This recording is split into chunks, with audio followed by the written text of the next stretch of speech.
7월 15일 주만나 큐티 시작하겠습니다. 먼저 기도하시겠습니다. 자비로우시고 은혜로우신 하나님, 새로운 하루, 새로운 주간의 시작 속에 이 시간 주님의 말씀 앞에 겸손히 서게 하심에 감사와 찬양의 경배를 드립니다. 주님, 우리의 마음의 문을 여시고 묵상을 통해 말씀의 빛이 우리의 삶을 환히 밝혀 주옵소서. 성령께서 인도하셔서 들려오는 말씀 가운데 주님의 뜻을 깊이 깨닫고 그 길을 따라갈 수 있도록 인도하여 주옵소서. 조용히 주님의 음성에 귀 기울일 수 있도록 우리의 생각을 가라앉히고 마음이 차분하기를 원합니다. 오늘도 우리에게 말씀하여 주실 줄 믿사옵고 우리 구주 예수 그리스도의 이름으로 기도드리옵나이다. 아멘.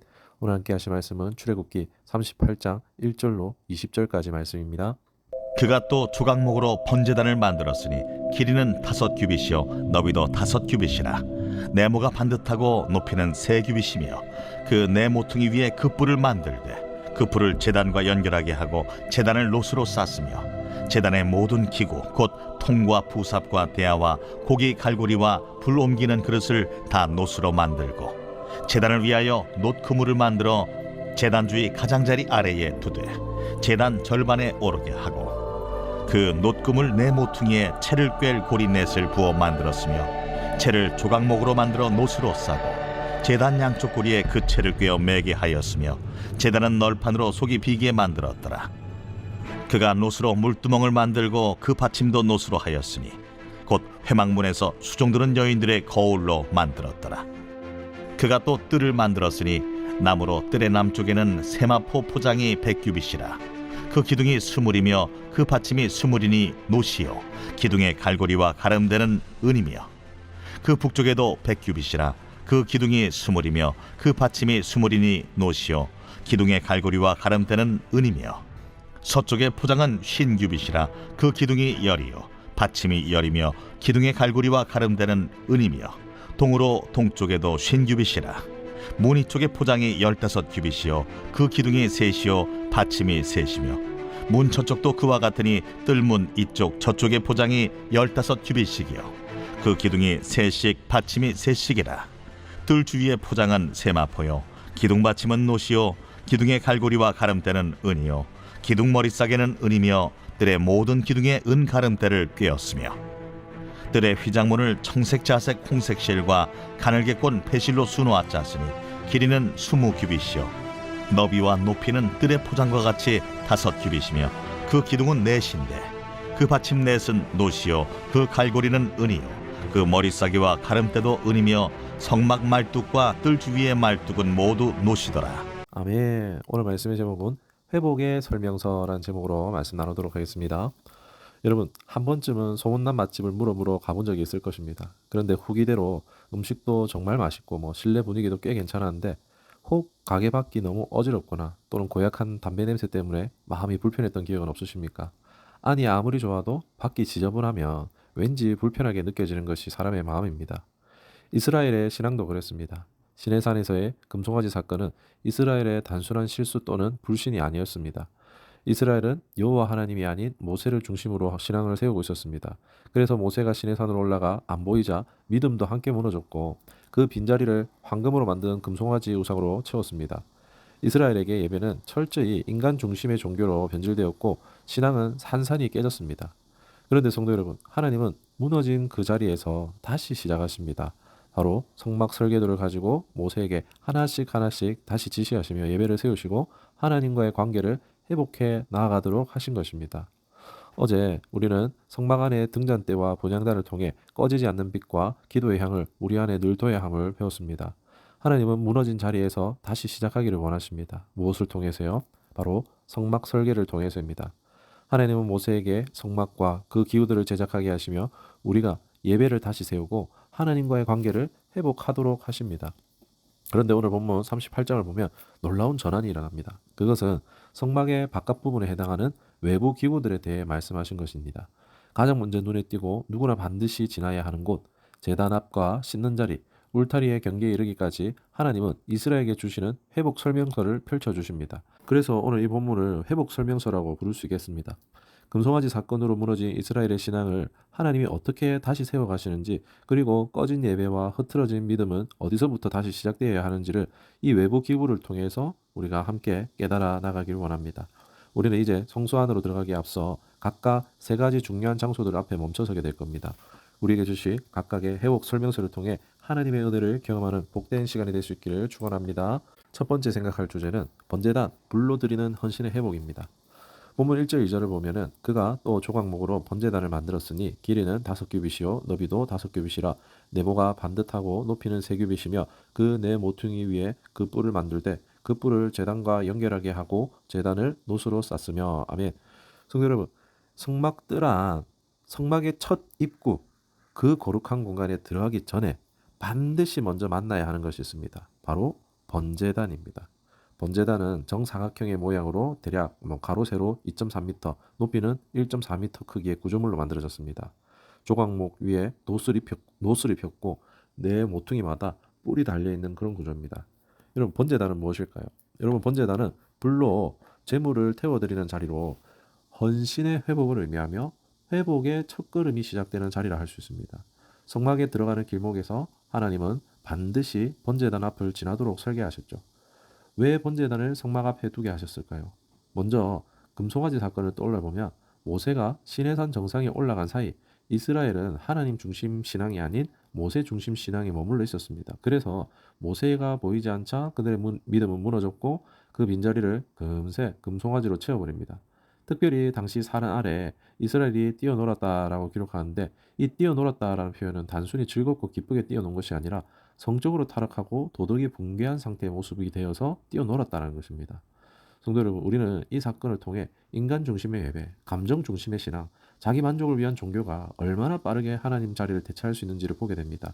그렇게 타락하고 관계마저 깨진 이스라엘에게 하나님은 오늘 말씀을 주시며 번제단을 만들라고 하십니다. 노수로 입힌 정사각형 번제단이 뭐길래 말이죠. 성도 여러분, 번제단은 단순히 짐승을 잡아 태우는 자리가 아닙니다.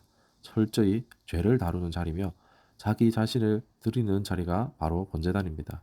하나님은 타락한 이스라엘이 번제단 앞에서 제물을 태움으로써 자신들의 죄와 허물을 진지하게 직면하기를 바라셨던 것입니다.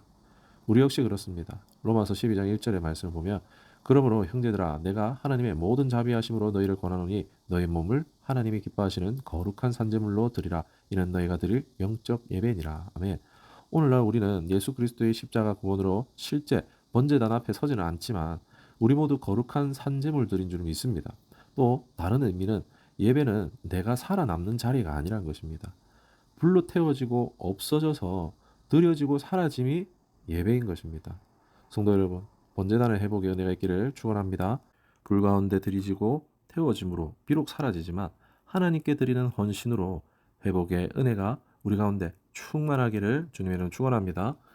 두 번째로 생각할 주제는 물두멍, 회개로 씻는 정결의 회복입니다. 두 번째로 물두멍 앞에 서게 됩니다. 8절의 말씀 보면 그가 노수로 물두멍을 만들고 그 받침도 노수로 하였으니 곧 회막 문에서 수종 드는 여인들의 거울로 만들었더라. 아멘. 성막에 들어오고 번제단에서 불로써 깨끗이 태운 후 성소로 들어가기 전 마주하는 정결의 장소가 물두멍입니다. 성도 여러분, 번제단에 불로 태웠다고 끝일까요? 아닙니다. 아무리 재와 티끌을 깨끗이 털어냈어도 보이지 않는 그을음이 손발에 묻어 있습니다. 물두멍은 이렇게 위생과 정결을 위한 용도로서 제작됐지만 물두멍에는 이런 용도 외에 귀한 의미가 담겨 있습니다. 번제단에서는 한 번에 모두를 태우지만 물두멍에서는 수시로 반복적으로 손과 발을 씻어야 합니다. 여러분, 우리가 어떻게 하나님 앞에 날마다 나아갈 수 있을까요? 매일매일 십자가 앞에 더 가까이 나아감은 단회적인 회개가 아니라 매일의 회개와 씻음, 항상 여호와께 성결하게 씻기는 은혜가 우리 삶 가운데 있어야 할 줄로 믿습니다. 성소 앞 물두멍에서 손과 발을 씻으며 우리의 죄를 씻고 정결함으로 나오기를 가르치신 것입니다. 회개함으로 씻기는 은혜, 정결의 은혜가 충만할 수 있기를 축복합니다. 물두멍 제작에 있어서 독특한 표현이 하나가 있는데 수종 드는 여인들의 거울로 만들었다는 것입니다. 여러분, 여인들에게 뗄 수 없는 아이템이 바로 거울입니다. 밥 먹는 획수보다 거울을 더 많이 본다고 합니다. 왜 물두멍을 여인들의 거울을 녹여서 만들었을까요? 바로 자신을 직면하고 비추는 도구로서 거울을 녹여 만들었던 것입니다. 성도 여러분, 번제단을 지나 예배 자리에 나왔는데 내가 누구이고 내가 어떤 모습인지 모르고 나왔다면 그 예배는 나를 고치지 못합니다. 여러분, 말씀을 똑같이 들어도 말씀에 자신을 비추는 사람이 있는가 반면에 그렇지 않은 사람들도 많이 있습니다. 왜일까요? 바로 이 물두멍 앞에 서보지 못했기 때문입니다. 사랑하는 성도 여러분, 하나님 앞에 나아가기 전 회복의 설명서 가운데 물두멍을 제작하게 하신 하나님의 마음을 발견할 수 있기를 소망합니다. 하루를 여는 이 아침 모든 성도가 물두멍 앞에서 나를 씻고 나의 실존을 바라보고 인정하는 용기를 가지며 정결함의 복을 누릴 수 있기를 축원합니다. 마지막 세 번째로 성막 뜰과 울타리, 경계 안에 세워지는 정체성 회복이라는 주제로 나눠보기를 원합니다. 하나님의 회복 설명서는 성막의 가장 바깥을 둘러싸는 공간인 성막 뜰과 울타리를 제작하게 하십니다. 그런데 특별한 점이 있습니다. 그것은 번제단 물두멍을 기록한 내용보다 더 길고 자세히 기록하고 있다는 것입니다. 왜일까요? 하나님은 단순히 성막의 기구들만 설명하지 않으셨습니다. 성막들과 울타리를 통해서도 하나님은 회복을 설명하시는 분입니다. 9절에 보면 그가 또 뜰을 만들었으니 나무로 뜰의 남쪽에는 세마포 포장이 100규빗이라. 아멘.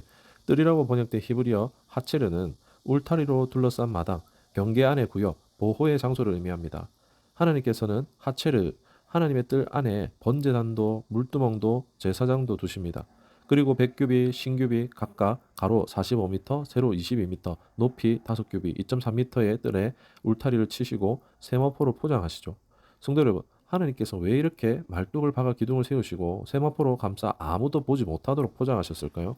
세마포로 포장하신 것, 막으시고 가리심은 하나님께서 의도적으로 이곳이 어떤 곳인지를 보여주시는 것입니다. 이곳은 하나님 앞에 나아가기 위한 거룩한 경계인 것입니다.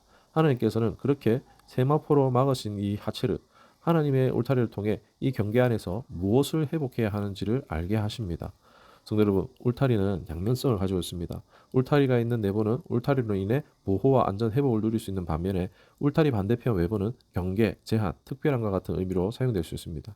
하나님께서는 하나님의 뜰, 하체르와 울타리를 통해 경계와 제한이 있는 구별의 의미를 알게 함과 동시에 이곳 하나님의 뜰과 울타리는 거룩한 테두리, 거룩한 경계 안에 세워진 하나님의 백성이라는 정체성을 회복시키는 곳임을 깨닫게 하십니다.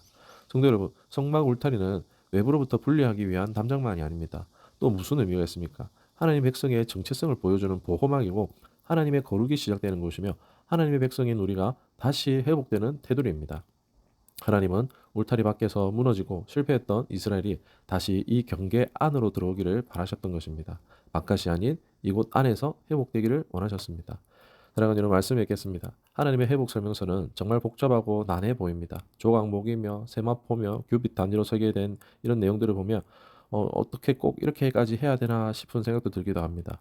하지만 함께 말씀을 따라 한 걸음 한 걸음 제작해 나가면서 우리는 성막의 설교 도면이 단순한 구조물이 아니라 바로 하나님께서 무너진 자기 백성을 다시 일으키시는 은혜의 설계도, 회복의 설계도라는 것을 비로소 알게 됩니다.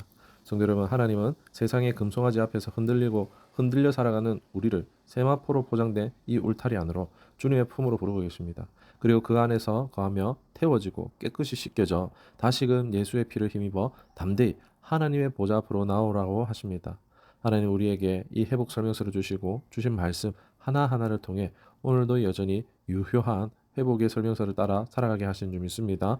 이 시간 모든 성도가 그 품 안으로 들어오기를 원합니다. 그리고 그 안에서 거룩함과 평안, 다시 회복된 정체성을 입고 오늘 귀하고 복된 하루를 주님을 위해 살아갈 수 있는 저녁 되기를 주님의 이름으로 축원합니다.